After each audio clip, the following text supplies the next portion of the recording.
Retro. Are you an aspiring Jedi, or do you dabble with the dark side of the Force? Regardless of whether you fancy yourself a defender of the light or an aspiring Sith Lord, you're going to need a lightsaber.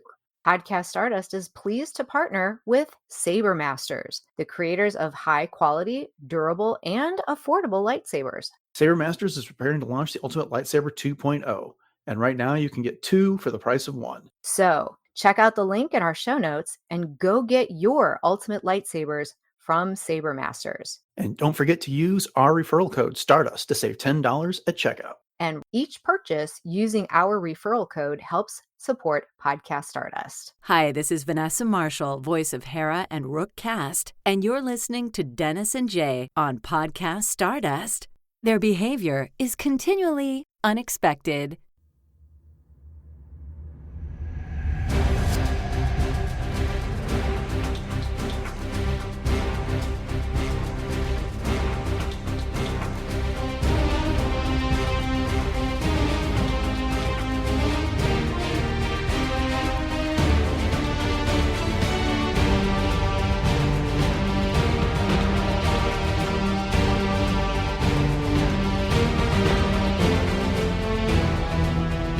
Hello, and welcome to Podcast Stardust. This is the fully armed and operational podcast dedicated to Star Wars news, reviews, and discussion. I'm Dennis Keithley. And I'm Jay Krebs. And we have a discussion of the 6th episode of The Acolyte coming up. But before we start that, Jay, can you please remind everybody where we can be found around the internet? Of course, we are very conveniently found on Facebook, Instagram, and X at Podcast Stardust. All right, the digital line, signals boosted, maximum output, chills down. We're now broadcasting to the galaxy. So we're talking about Episode 6 of The Acolyte, which is called Teach/Corrupt. This will be a full spoiler discussion, but we're going to get into some non-spoiler reactions. This really is the aftermath of all the action that we got to see in Episode 5, and we have the two sisters now with the opposite mentor. So Osha is kind of in the custody or / a guest of the stranger, Qimir, whatever you want to call him, and Mae is posing as Osha with Sol. So that's just kind of the setup of the episode. Jay, non-spoiler reactions. What do you think about this one overall? Well, definitely a much more dialogue-laden episode than the last one. So as much as action we got last time, dialogue we got this time, which was actually really awesome. And I am definitely liking the series more as it progresses and getting more comfortable with the characters. I do feel like there's a lot of stuff that's going to need to be resolved in these last 2 episodes. And I think the next episode definitely is going to be a tipping point, as far as a lot of things that happened in this episode. Overall, though, definitely gave me a lot of things to ponder. I was online looking things up left and right, trying to verify, some of my thoughts and possible predictions. So it definitely kept me engaged and into, like I said, as you said, the aftermath of what happened last episode. But yeah, I thought it was a good episode overall. But what were your thoughts? I too thought it was a good episode. After all the action from the last one, I wasn't sure where are we going? We're going to get more of that or what's happening. But it looks like this is a transitional episode where it starts to build on some of the answers we got last time and set up our remaining questions and our final answers that we're going to get in our last 2 episodes coming up. I'm really looking forward to the spoiler part of our conversation because this was just really interesting. We get some thoughts on what it is that the Jedi do and don't do and what Qimir his ideas and goals are and things like that. And they really leave us guessing as to what's going to happen next on all this. So, yeah, it was a good episode. On some levels, I wanted more of what we saw in Episode 5 with all that action, but and that's probably wise that they didn't do that because that was just going to be so hard to follow what they did last week. But but this was not a throwaway episode by any means. This one had quite a bit going for it. So there you go. Yeah, it's so if you haven't watched it and you don't want to be spoiled, this is a good spot to hit pause and come back after you've had a chance to watch it, because we are getting into all our spoilers now. So Mhm. we've really got 3 threads going through this. We have Osha and Qimir, we have Sol and Mae, and then we have Vernestra as she begins her investigation of everything going on with this. I guess let's go. We have our notes starting with Osha and Qimir, so let's just start there. She wakes up. She's on an unknown planet. It looks something like Ahch-to from The Last Jedi and The Rise of Skywalker. Interestingly enough, it was shot at an island off of Portugal, as opposed to, well, I can't remember what the name of the island was, off of Ireland. Ireland. Yeah, not the same island, and they're taking great pains to say unknown planet. I mean, that's how they label it Right. in the episode. And Osha finds some of Mae's gear, grabs a knife, and goes out after Qimir, finds him bathing in the water. And then there's this whole discussion starts about her role and, her leaving the Jedi Order. And he slowly drags this out of her over the course of the episode. So anyway, what did you think about this interaction between these two overall? Well, first of all, just like you pointed out, the whole Ahch-to thing is a little, I don't know if that's a red herring to lead us to believe that perhaps this could be, even though they say it's an unknown planet. But of course, Ahch-to was very unknown because they didn't know where the heck to find Luke, when he was out and about. But one thing, kind of going back to just even the title of the episode, real quickly, the teach and corrupt. Again, we're getting that mirroring that we did in the first couple of episodes, and who's being taught and who's being corrupted. Well, obviously Osha is the one that's going to be corrupted, in this episode, or at least attempted to be corrupted in this episode. And then the whole thing with Osha and Qimir, when she goes out after him and she's just kind of following him, how far do we want to go into this conversation as far as, our notes are concerned with You can go anywhere you their want. encounter? Okay. Well, so, she wakes up obviously and she's very untrusting. She smells the water to make sure it's not like poisoned or anything like that. And obviously she's parched.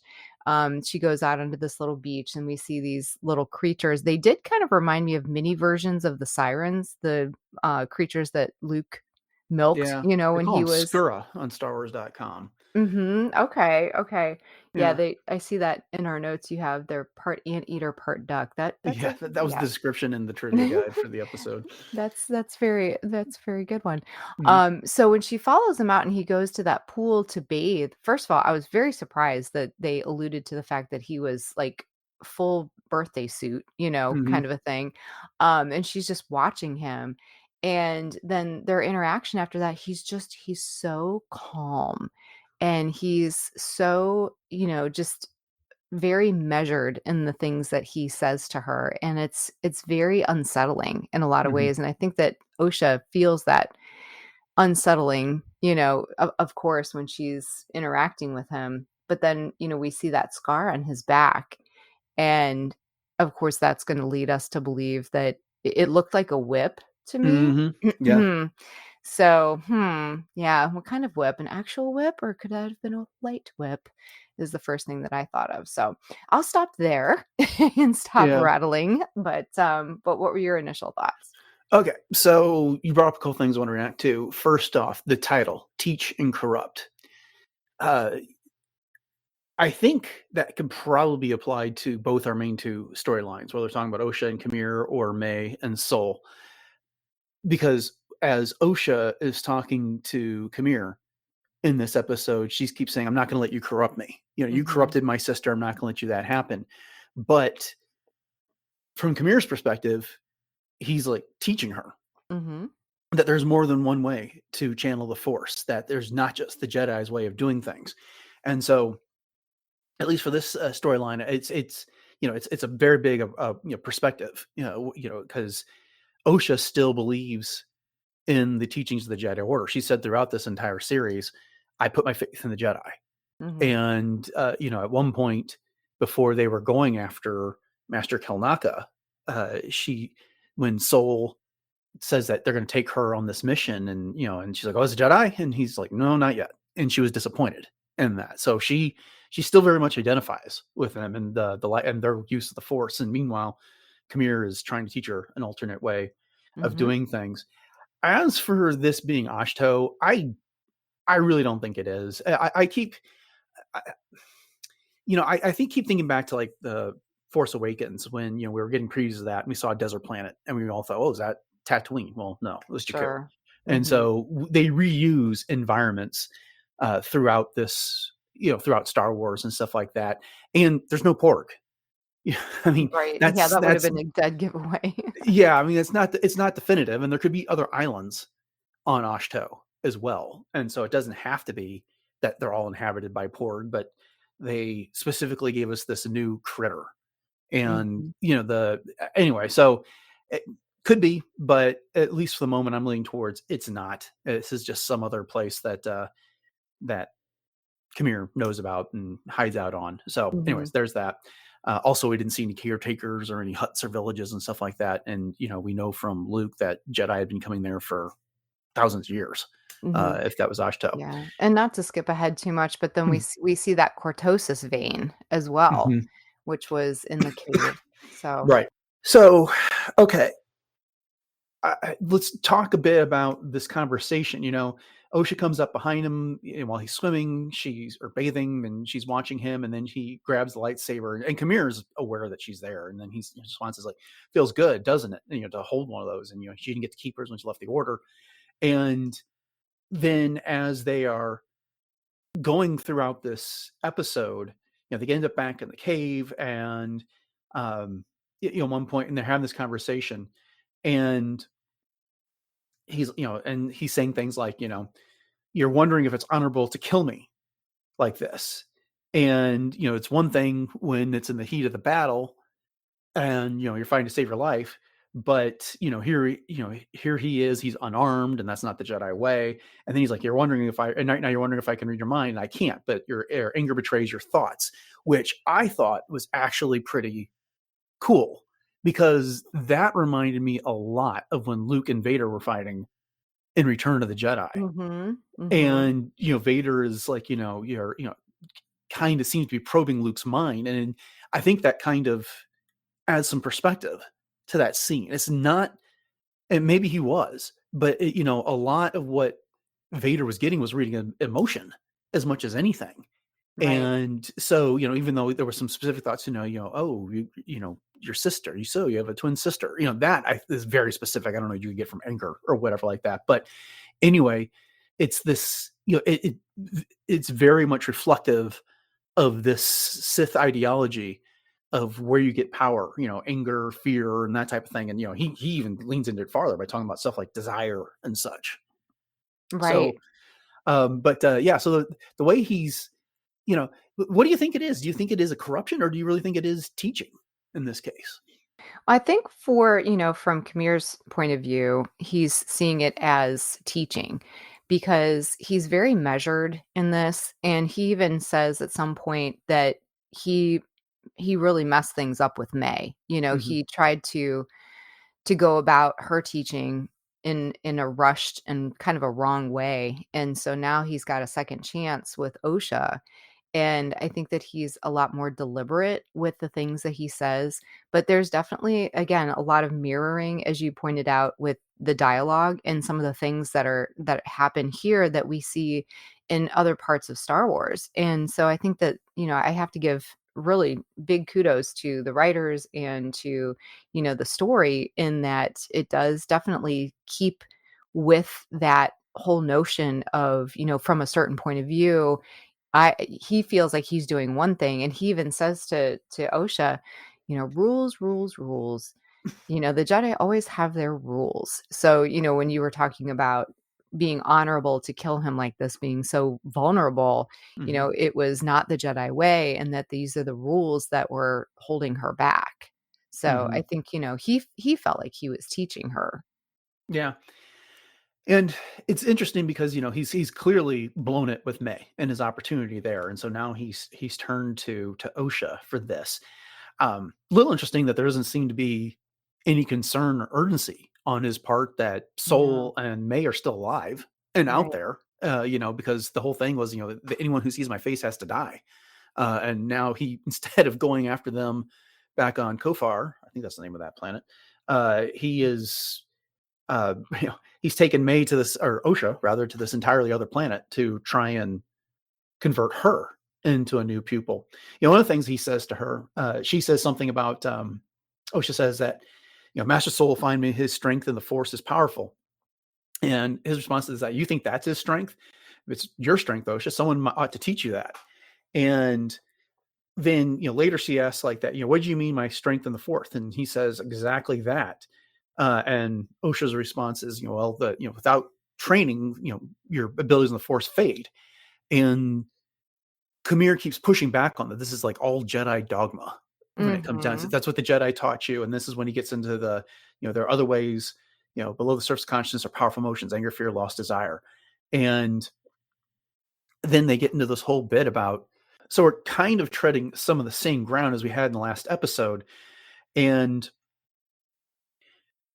it's this notion that the Jedi make these rules and they are essentially oppressors in this.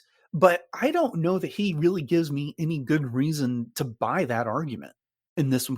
I'm going to ask you what you think about that. But what is it that he wants to do with the Force that he should be allowed to do that the Jedi are preventing him from doing? I Okay. mean, because, I know, what are your thoughts on that? Well, there's a lot of things that you said that, I want to address. First of all, the whole thing when he says Osha tells him after he says the powerful emotions of anger, fear, loss, desire, she said that is the path to the dark side. And he said, semantics. He just like brushes it off. It's almost a way of saying, from a certain point of view. I mean, that's kind of, they didn't come out and say that, but that Mm-hmm. they did. I actually thought that Qimir was pretty hypnotizing in a way that he was so both flippant and very devoted in the things that he was saying that it was so believable, that you would almost think like, okay, I guess maybe you're right. The whole thing about if you don't have the training, your abilities fade. Well, the thing about the light side of the Force, as I just kept thinking about what Yoda said to Luke in Return of the Jedi, or in Empire Strikes Back, sorry, when he was training him, in that, Luke asks Yoda, is the dark side stronger? And Yoda said, no, it's just easier. Quicker, Because, more seductive. yes, because with the dark side with the light side of the Force, you have to continually train yourself to resist the dark. So I Mm-hmm. think maybe that's where the idea of without training, you become weaker, because the Jedi are always so focused on being disciplined and following these rules and resisting those things such as anger, fear, loss, and desire. Of course, again, you hear Yoda's voice in your head with that whole Mm-hmm. thing. But I think for Qimir, his whole MO is just that he just wants to use the Force the way he wants to use the Force. And that, because he keeps bringing up this idea of discipline and rules and semantics, and he just wants to be free. He wants to use the Force the way he wants to use it. He doesn't want any rules. Light side, dark side, it doesn't matter. It is a power that he just wants to embrace wholly, and he wants to do it his way. But, it's interesting because when Osha asks him, what do you want? And, what do you want me for? This like leverage is what she thinks. And he said, no, the power of two. And so, of Mm-hmm. course, you think of rule of two. Right. So then that kind of opens a whole other discussion of, where he came from. And so, I'll pause there so we can get into that.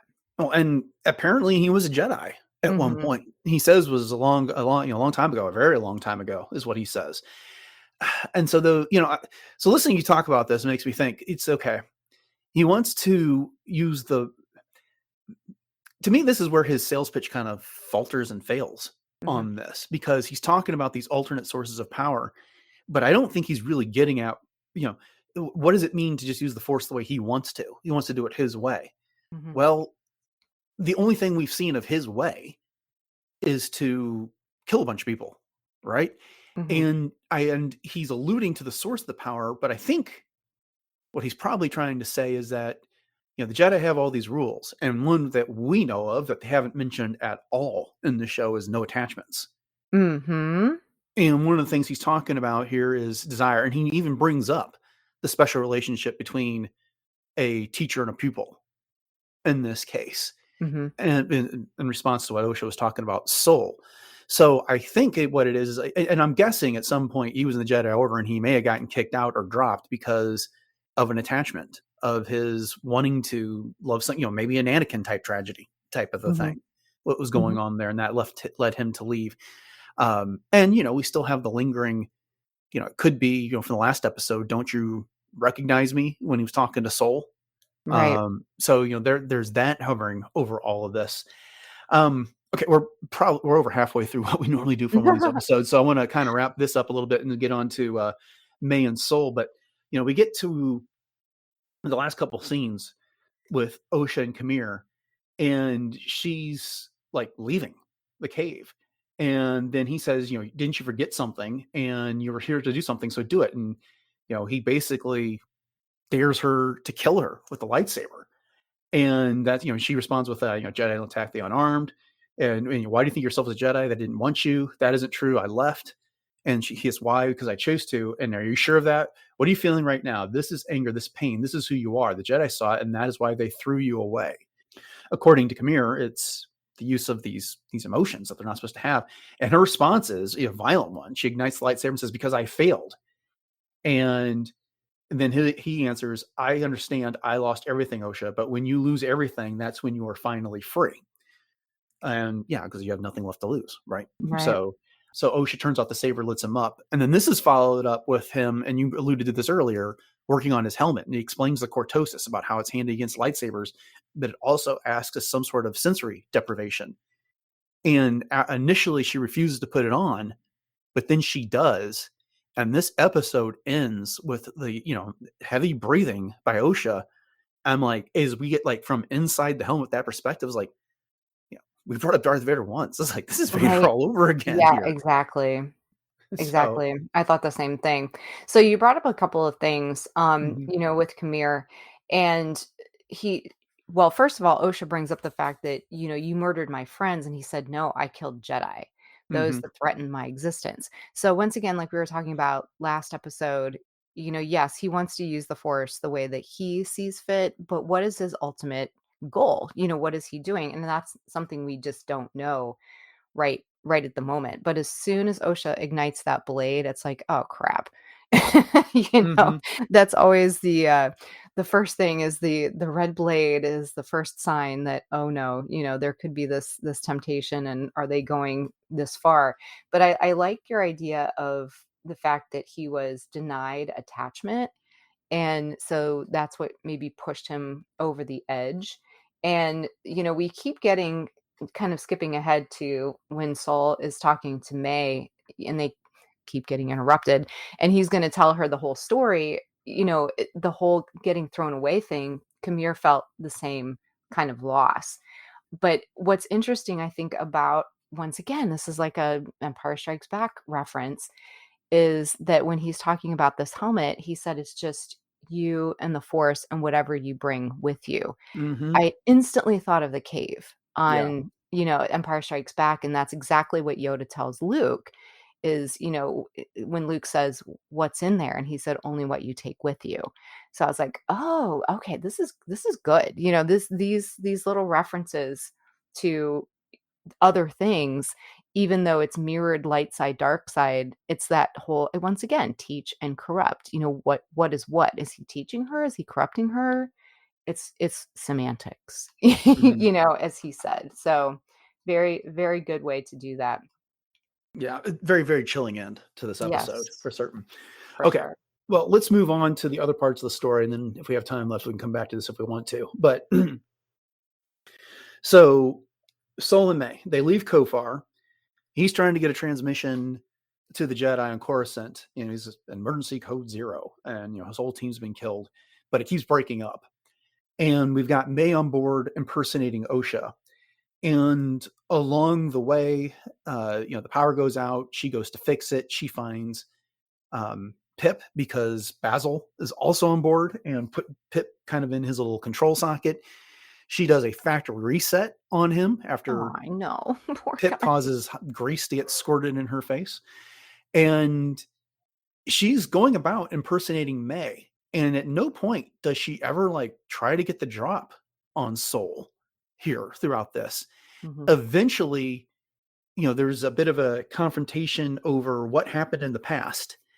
And she runs to the console to send a transmission to the Jedi, and then she gets stunned from behind by Sol, and then Basil's behind, and then they leave, and there's this promise that he's gonna tell her everything. He has no intention of harming her, but they have a lot to do. They need to find her master and save Osha, but first they're going to talk. And he's had 16 years to think about what he would say to her. Okay, so I'm going to ask you what your take is on everything that happened here.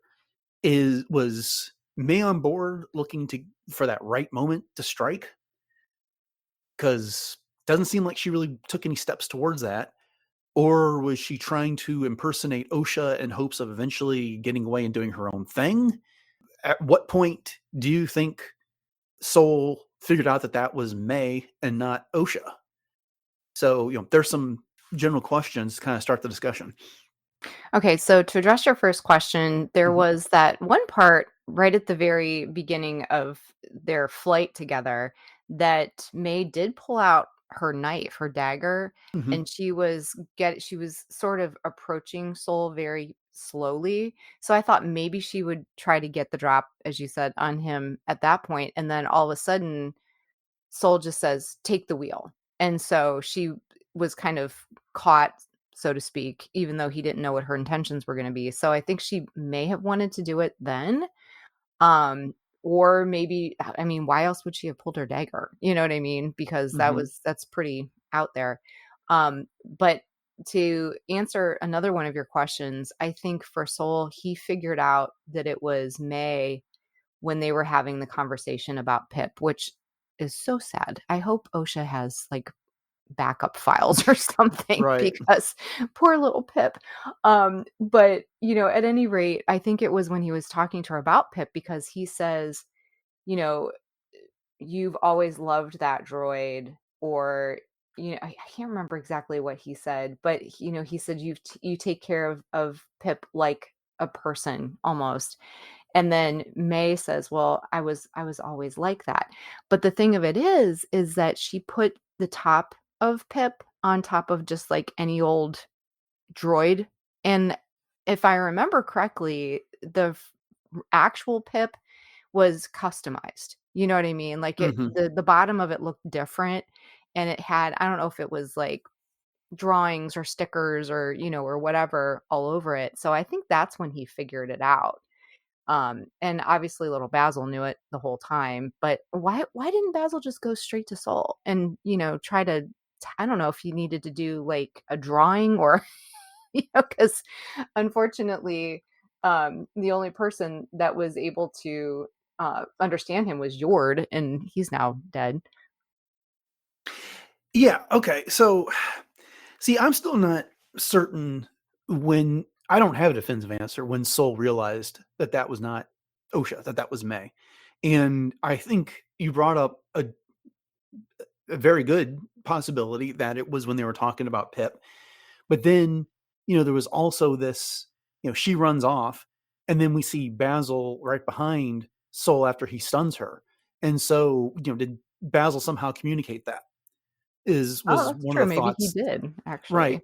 And is why Basil didn't go straight to Sol. I think it's because he feared what would happen, if, Mae was standing there. It was not until Mae ran off and that, he got, because he's crawling around the ship trying to evade her the Hmm. entire time Hmm. on this. And so, anyway, I mean, I don't believe Basil is still going to be alive at the end of this season. I don't. Yeah. And, one of the things is I hate to see that happen to Pip, but um, we can't have any witnesses. If Qimir is indeed a Sith, which I believe more and more now that he is, then the Jedi can't. Any Jedi who've seen him cannot realize who or know who he is and live at the end of the season, or there has to be some massive cover up. But then, even if you go that route, why wouldn't the Jedi have been like trying to hunt him down for the past 100 years? And or Right. what was left of these Sith. So, anyways, I'm leaning towards there's going to have to be, Sol's no longer going to be with us. We might get between Mae and Osha, one of them becoming Qimir's apprentice, acolyte, whatever you want to call it. Or maybe neither, or maybe there's another Sith out there that we don't know about at this point, Hmm. because they're calling it the acolyte, not the apprentice. Right. Again, I think that's to avoid confusion with that old NBC show.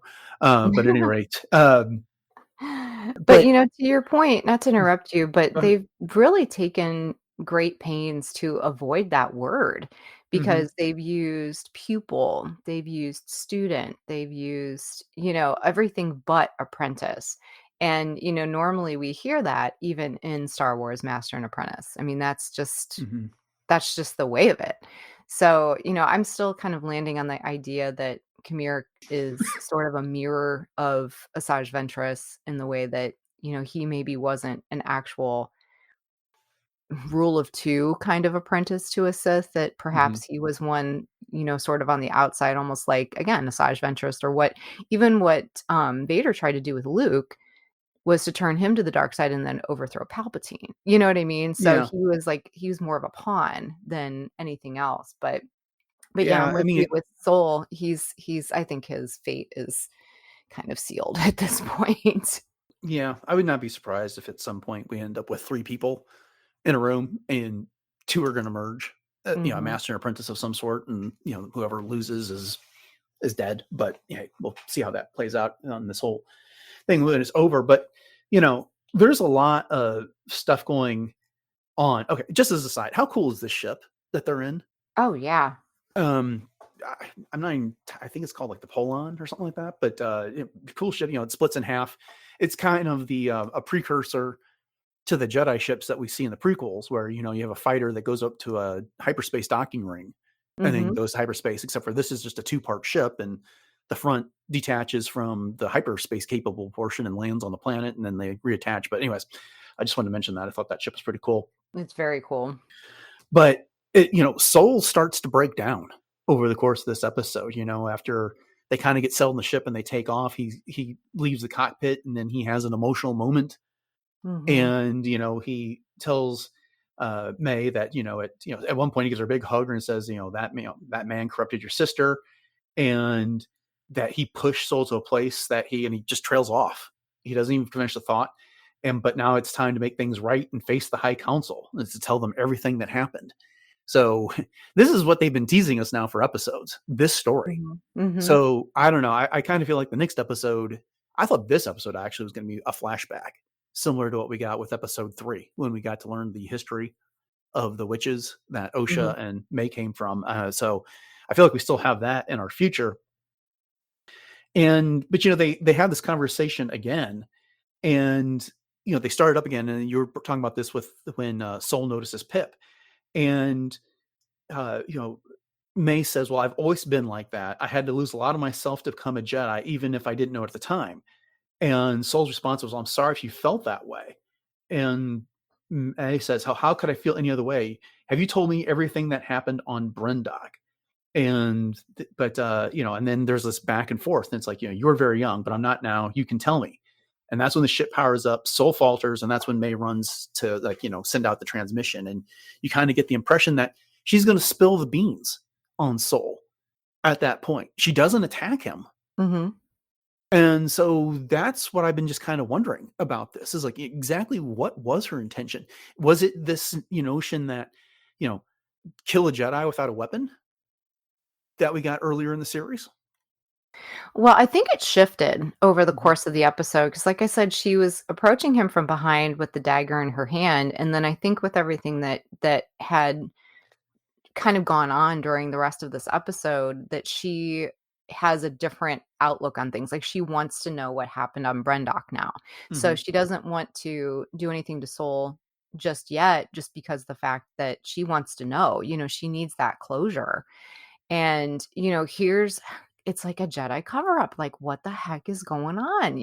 There's like all of these little stories that we don't know about that, as you said, with Soul, that hopefully we'll get a little flashback or something in the next episode.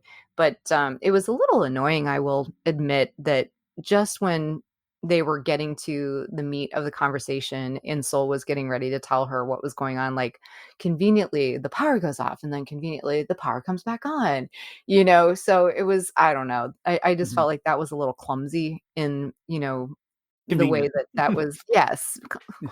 Can you conveniently clumsy or clumsily convenient, one of the two, Mhm. not sure, semantics, there you Right, right. go. Yeah, and so they leave. They jump to hyperspace, or Soul sends into hyperspace just as Vernestra's ship is showing up. So let's shift there, and we can end with a few minutes of conversation about her. And so, at some point, she gets a report from. We first see her getting a report from Chawant, which is an Abogado, as I think if they're called. And we first got introduced to this alien race in The Force Awakens, Mhm. and they all have names that are based off of Beastie Boys Loved songs. that. Can I And just say, I didn't yeah, realize that that was the reason for the name of the planet, but yeah. yeah, and so now we've got Chawant as in what you want. But Yes, that so is anyways, fantastic. yeah, there's an ambitious senator named Ravencourt that's pushing for a review of the Jedi Order. He's described as being, just someone who's trying to make a name for himself, but it'll get quashed, nothing to worry about. But that all gets shut down when Mog reports on Soul's distress signal and the fact that there's been all these Jedi that apparently died, and Vernestra orders a rescue team. We next see them getting ready to head to the planet of Khofar, and Vernestra's joining the crew.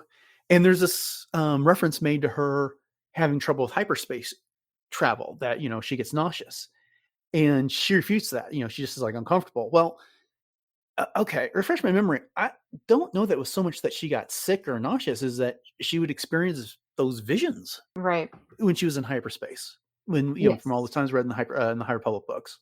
Yes, yes, it was the visions, I think, and then she just says, "It makes me uncomfortable," is Hmm. her way of kind of explaining that away, so, apparently she's still feeling that way. Yeah, yeah. And another nice touch that they had on StarWars.com is that her ship is called the Canteras, after her former Padawan, Emery Canteras. Nice. Yeah, nice little High Republic touch there. Okay. So they get to Khofar and they begin their investigation. And Mog is like ready to be done with all this. He doesn't even want to go look. He's like, talk to the locals, and the Umber Moths hatched last night, and they're pretty dangerous. So that could have been what happened to the Jedi.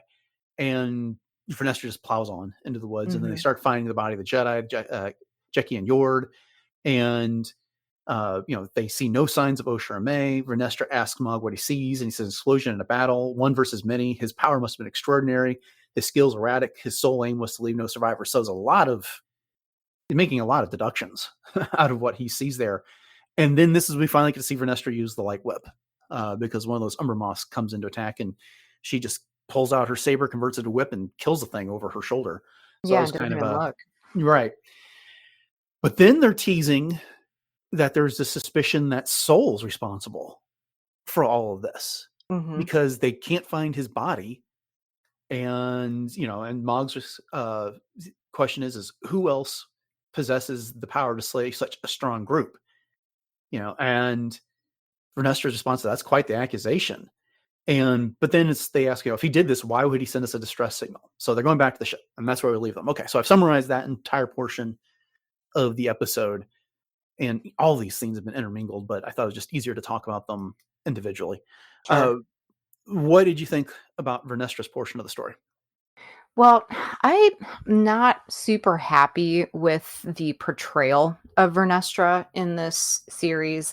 I just feel that there is a disconnect between what we know of her in the books and her personality. Hmm. So I'm not sure if that's just the result of the casting or if it's an intentional thing because of everything that Vernestra has seen and been through, at this point in her 100 life. years. Yeah, but she's very, almost emotionless in a lot of ways. And that's not what we were originally kind of led to believe with Vernestra, that she was very, not to go dark side, but she was very passionate. She was Mhm. very attuned to everything that was going on, but in a way that her personality shone through that. And I'm not getting that from this portrayal of Vernestra. She's very wooden, very stoic, very, emotionless, all about business, which is a good thing in some ways because when, Mog talks about, all of the Jedi that's been slain, she just very again stoically asks, "Well, what do you see here? What are you deducting?" And that was chilling seeing Jackie and Yord on the battlefield just kind of laying there. And then but then Vernestra says, "We must prepare these bodies for burial." And that's all Mhm. she does, which I get because Jedi aren't supposed to have attachments, so, whatever. But the one thing that she says is that, when Mog kind of backhandedly or side, accuses Soul of maybe doing this, and Vernestra says, "Well, that's quite the accusation." Mhm. And then he says, "Who else would possess the power to slay such a strong group?" And she said, "Something to tip the scales." So it's almost like she knows. Mhm. Mhm. Yeah. So, with regards to your comments about her portrayal, Vernestra in this like this, I feel like that's something we almost need to reevaluate once we're done with Phase 3 of the High Republic, because I feel like there's some, just having read the first 7 chapters of the latest book, there's a lot of big stuff that are happening Mhm, there. mhm, And Vernestra may be a different person by the time Phase 3 is all over. Other losses and other changes, and she's been kind of on a voyage of self-discovery for a while here. And she was very, very young. She was 15 when she became a Jedi Knight, and mhm. here we are just a year or two later. So she's 16, 17 years old. Um, a lot can happen. I mean, that's a very impressionable age. Lots of things, idealistic in youth and then hardened in old age, I Mhm. suppose. Well, not even Mhm. old age, middle age for Nestra there. So we'll see on that one. Um, it's I, I'm very curious. I don't know that I have enough information to make too many judgments on this yet. She kind of bristles at this suggestion that this could have been Soul that Mhm. did this. But I mean, I can understand Mog's point of view. It's like there's bodies left here. A Jedi Master is gone, and he didn't bother to bury them. Mhm. And the other thing that I find appealing about this is that Mog isn't suspecting anything like a Sith or some other Force user. The evidence he's got in front of him is its Force powers being used. Why Right, would and he a even lightsaber. suspect? Yeah, Mhm. and why would he even suspect something like a Sith in Right. this case? Because they don't believe they exist anymore. So I thought that was interesting. Okay, let's kind of address something that we brought up early in the episode, and it was getting buzzed about in my house, and I've seen discussion of this online. Vernestra and the Light Web, the wound that Qimir had on his back, Right. looked like it could have been the result of some sort of a attack. He mentioned having been attacked from behind, or he getting stabbed in the back. So light whips wouldn't necessarily stab and stuff like that. But what are your thoughts on that? Could this be Vernestra that's been behind everything that happened to Qimir? I thought the same thing because as soon as I saw that scar, I was like, "Okay, this could be a light whip." So I was either thinking like a whip or force lightning, one of the Mhm, 2. I don't know if force lightning leaves a scar like that. But one of the things that Khmer says when he and Osha are talking about his training as a Jedi, and he said it was a very long time ago. mhm, We know him to be human, but however, could he have harnessed the dark side, as we know of Plagueis, to create life, that he could have used that to turn back time and almost access the fountain of youth? mhm, So for me, I was like, okay, maybe he was Vernestra's pupil slash Padawan slash apprentice at one point in time. And maybe it is actually Vernestra that's covering some of this up because why would she say something to tip the scales? Mhm. instead of could it have been that she was just defending Sol and the Jedi themselves that, "Oh, no, a Jedi couldn't possibly do this, so it has to be something else," because she doesn't utter the word Sith either. I mean, Mhm. nobody does at this point. Yeah. Yeah. I don't know. For me, it's just something to keep an eye on in all of this, Yeah. because again, at this point, she hasn't seen Qimir. She hasn't seen the stranger. This season can end and she could still be alive. Maud could still be alive. They may Mhm. never catch up. I keep thinking of the end of the second Darth Bane books, where Zana is trying to get Bane healed because Oh, what are the yeah. name of the critters that are all over him that Mhm. are basically sucking on all of his life energy, and they're going to kill him. Mhm. And she sets that up by snapping this guy's mind, and so the Jedi show up and they feel like they've killed the Sith because this guy comes out waving a lightsaber and attacks them, and they get rid of him. They don't discover Xana and Bane. Everything is done. So are we heading to some sort of conclusion like that where Mhm. there's a confrontation and Soul gets killed, and they believe that they've solved this mystery? Right, right. Yeah, and as far as Vernestra is concerned, I really hope, just from everything that we've gotten to know of her in the High Republic, that she's not the one that is the corrupt one. You know what I Right. mean? No. I'm hoping that that's not the case. Hmm. Me too. Me too. So a lot of stuff to happen in the last two Yeah, episodes. for sure. But yeah, we're about out of time on this. You have any other final thoughts before we wrap it up?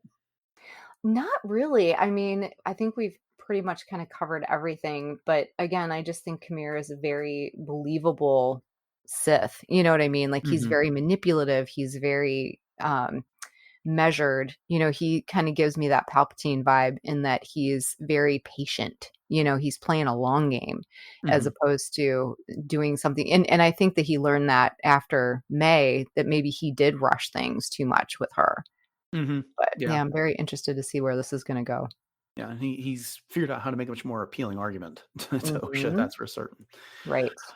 Okay, then. Well, with that, we'll wrap this episode up. And just want to thank you all for joining us for this episode of Podcast Stardust and our discussion of episode 6 of The Acolyte. If you've enjoyed it, then make sure you have hit that subscribe button if you haven't done so already on your podcatcher of choice, and you'll get our discussions of episodes 7 and 8 in the next couple of weeks, as well as all of our other content. We typically try to do a news episode and some other discussion over the course of the week as we come to you 3 times every week. I'd also like to remind you can find all of our episodes over on retrozap.com, which is also home to several other great shows on the network covering all kinds of great things like retro culture, superheroes, Doom, Star Trek, and more. And as always, we greatly appreciate your 5-star ratings and reviews on whatever podcatcher it is that you use to get your podcast, especially if that's Apple Podcasts. And we are very appreciative whenever you share the show with your friends on social media. So with that in mind, Jay, you want to share again what our social media contacts are and where else we can be found around the internet? Absolutely. So we are very conveniently found on Facebook, Instagram, and X at Podcast Stardust. And you can also check out our plethora of other platforms as well. So we are on Pinterest. We have lots of boards over there. We're also on YouTube. We're on both YouTube platforms. So we have our regular YouTube channel and then our YouTube music channel. So head over to both of those, like and subscribe. And then if you're up for some real time chatter and interaction, you can head to our Discord room on the RetroZap Discord server.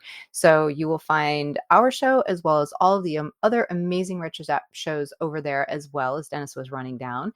And then if you are in need of some new swag with Podcast Artist logos, we have 7 different show logo designs available over on TeePublic. So we have everything from sweatshirts, t-shirts, tank tops, mugs, tote bags, tons of things. So if you are interested, head over to the link in our show notes and it'll take you right to where you need to go. And if you are in need of a lightsaber, red or otherwise, head over to Saber Masters. So sabermasters.com has all of the amazing battle ready sabers for your choosing. And there is a 2-for-1 deal going on right now. And so if you pick up that or anything else, make sure that you put in the code Stardust at checkout, and that will earn you an extra $10 off of your purchase. And it also helps to support the show. So, with that, Dennis, why don't you let everybody know what else you have going on in your podcasting world? Right. So when Star Trek is on Paramount Plus, my wife and I are covering it on Warp Trails, which is a RetroZap podcast feed exclusive. We've been talking Discovery. We still owe everybody a wrap-up episode from the last couple episodes of the final season there. We're getting ready for the final season of Lower Decks. We've talked Picard and Strange New Worlds in the past, and then we'll be covering all the great stuff coming out on Paramount Plus. So that's the Section 31 show and Starfleet Academy show that's coming up in the future as well. Jay, what is the latest in cosplay? Well, you can always find me on my Instagram, which is at j.snipscosplay, and you can catch me as Ahsoka, two different versions of Hera, the fourth sister Inquisitor from the Kenobi series, my original concept Mandalorian, as well as all kinds of other fun stuff. So once again, head over to j.snipscosplay. All right. So upcoming on the show, normally on Monday, we'd be doing the news at this point. There just isn't much. So they're pretty small stories that we did find. So we're going to save those for next week and hopefully have more news to discuss with it. So we're going to pivot to some Phantom Menace trivia for Monday. So make sure you join us for that. And then on Wednesday, we will be diving back to 2017 for a look at the Captain Phasma comic from Marvel. And it was part of their Journey to the Last Jedi series. So you don't want to miss that. It's a fun story. So with that having been said, thanks for listening to episode 751 of Podcast Stardust. Have a great weekend, and until next time, the Force be with you.